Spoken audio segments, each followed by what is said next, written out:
हकीकत प्लस के मोअज़्ज़ज़ दोस्तों, अस्सलाम वालेकुम।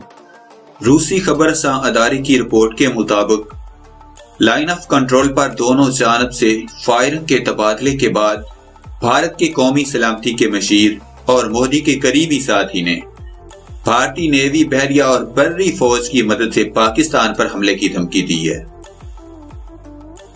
मजीद डिस्कस करने से पहले नए आने वाले दोस्तों से गुजारिश है, चैनल को सब्सक्राइब करके बेल के निशान को दबा दीजिए।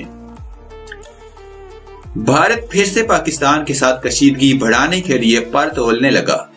रूसी खबरसां अदारे की रिपोर्ट के मुताबिक लाइन ऑफ कंट्रोल पर दोनों जानब से फायरिंग के तबादले के बाद भारत के कौमी सलामती के मशीर और मोदी के करीबी साथी ने भारतीय नेवी, बहरिया और बर्री फौज की मदद से पाकिस्तान पर हमले की धमकी दी है।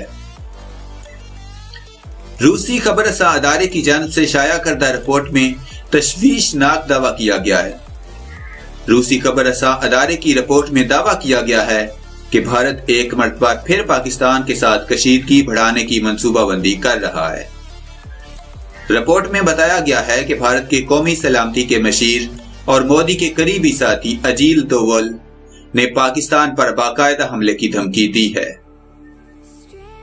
भारत के कौमी सलामती के मशीर और मोदी के करीबी साथी अजीत दोवल ने न सिर्फ धमकी दी है बल्कि पाकिस्तान पर भारतीय फदाइया, भारतीय बहरिया और बर्री फौज के जरिए हमला करने के लिए भारतीय वजीर आज़म मोदी की इजाजत भी तलब की है। रिपोर्ट के मुताबिक जंगी जुनून में मुब्तला नरेंद्र मोदी ने इंतखाबात में फतह हासिल करने के लिए अपनी फौज को पाकिस्तान पर हमला करने की इजाजत दे दी है। रिपोर्ट के मुताबिक ये फैसला ऐसे वक्त में किया गया है कि गुज़िश्ता 2 रोज के दौरान लाइन ऑफ कंट्रोल पर पाक फौज और भारतीय फौज के दरमियान शदीद झड़पें हो रही है। भारतीय फौज की जानब से सीज फायर की खिलाफ वर्जी करते हुए पाकिस्तानी शहरी आबादी को निशाना बनाया गया। इस दौरान पाक फौज के 3 जवान भी शहीद हुए। जवाब में पाकिस्तान ने भरपूर और मुंह तोड़ जवाब देकर न सिर्फ भारत की तोपों और बंदूकों को खामोश करवाया बल्कि 7 भारतीय फौजियों को जहन्नम वासिल भी कर दिया।